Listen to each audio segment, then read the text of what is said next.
Salam alaikum wa rahmatullahi wa barakatuh. Bonjour tout le monde. Donc, dans cette vidéo, je vais terminer la partie chapitre 2, canal de transmission.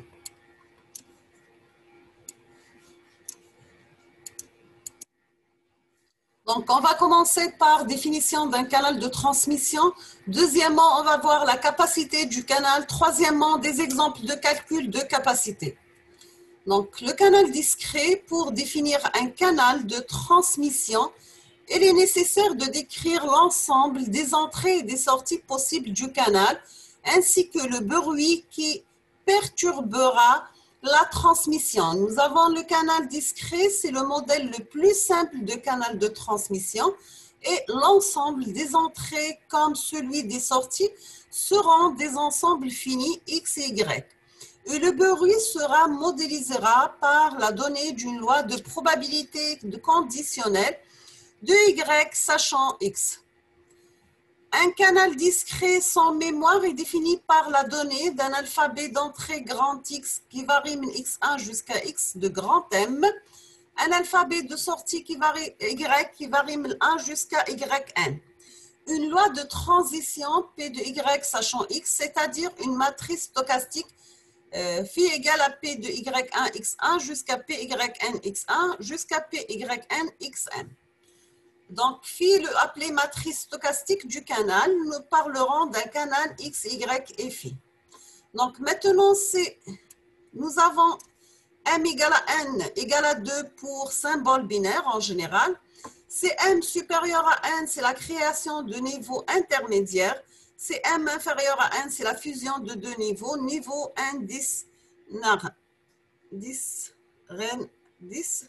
indiscernable. Donc, remarque, la somme des éléments d'une ligne est égale à 1. Ce n'est pas le cas en colonne.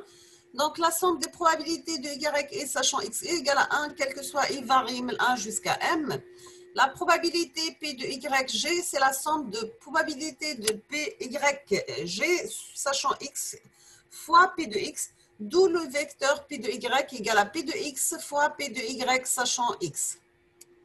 Donc, nous avons un cas particulier, c'est la matrice d'un canal sans bruit et carré égale à la matrice identité. Les différents canaux discrets, donc nous avons le canal symétrique, un canal discret et désymétrique, si les lignes de sa matrice stochastique sont formées des mêmes éléments à l'ordre près. Un canal symétrique n'est pas forcément le même nombre d'entrées et de sorties. Exemple, le canal binaire symétrique de probabilité de transition P représenté par le diagramme, donc j'ai 0 jusqu'à 0 c'est 1 moins P, de 0 à 1 c'est P, mais 1, 0 c'est P, ou 1, 1 c'est 1 moins P. Donc sachant que pour la matrice de transition stochastique c'est 1 moins P, P, P et 1 moins P. Maintenant, nous avons la probabilité de transition P du canal sera souvent appelée probabilité d'erreur du canal. Un exemple 2, le canal binaire symétrique à effacement est défini par le diagramme suivant. Donc, A pour matrice stochastique, c'est 1 moins P l'infini, P l'infini, P l'infini, 1 moins P de l'infini.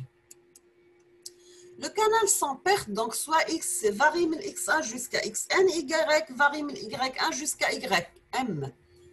Les canaux sans perte sont les canaux caractérisés par la propriété H de X sachant Y.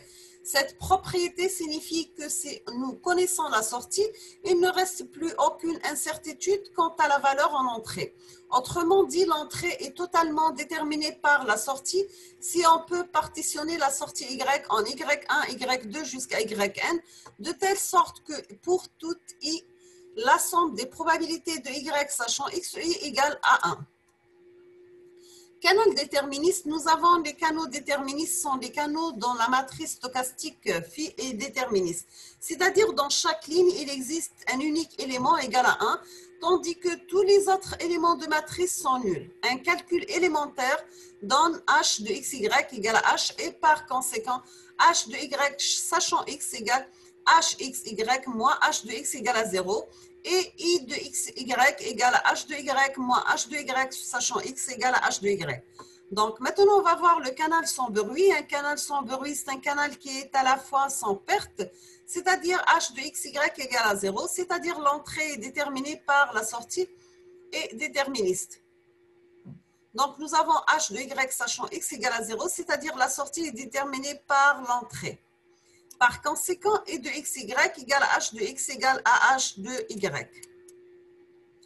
Maintenant, on va voir les canaux inutiles. Un canal inutile, c'est un canal qui est pour toute loi d'entrée vérifiée e de xy égale à 0. Donc, on a e de xy est égal à h de x moins h de x sachant y égale à 0. Donc, h de x égale à h de x sachant y. C'est-à-dire que les variables x et y d'entrée-sortie sont indépendantes ou autrement, l'observation de la sortie ne nous apprend rien sur l'entrée. Une autre manifestation de l'indépendance des variables x et y est que toutes les lignes de la matrice stochastique phi sont égales entre elles. Maintenant, on va voir la capacité du canal. On va commencer par un petit rappel, soit deux sources x et y, respectivement entrée et sortie du canal, interprétation contenu du rôle de x et y. Nous avons h de x, c'est la quantité d'information moyenne appliquée à l'entrée du canal, et c'est la quantité d'information moyenne de la source après émission, donc c'est l'incertitude moyenne avant émission. H de y, c'est l'incertitude moyenne à la réception, une part due à l'information provenant de x, une part due à la bruit, au rapport bruit-erreur. Donc, c'est h de y égale à x, i de x, y, plus h de y sachant x. On a h de y sachant x, c'est l'erreur moyenne du canal égale à l'incertitude moyenne sur y sachant x due aux erreurs de transmission. Donc, i de xy, c'est l'information moyenne partagée par xy, donc bien transmise. Donc, nous avons i de xy est égal à h de x moins h de xy. H de xy, c'est l'ambiguïté ou l'équivoque. C'est la quantité d'information moyenne non transmise perdue à cause du bruit. I de xy mesure donc la quantité d'information réellement transmise par le canal.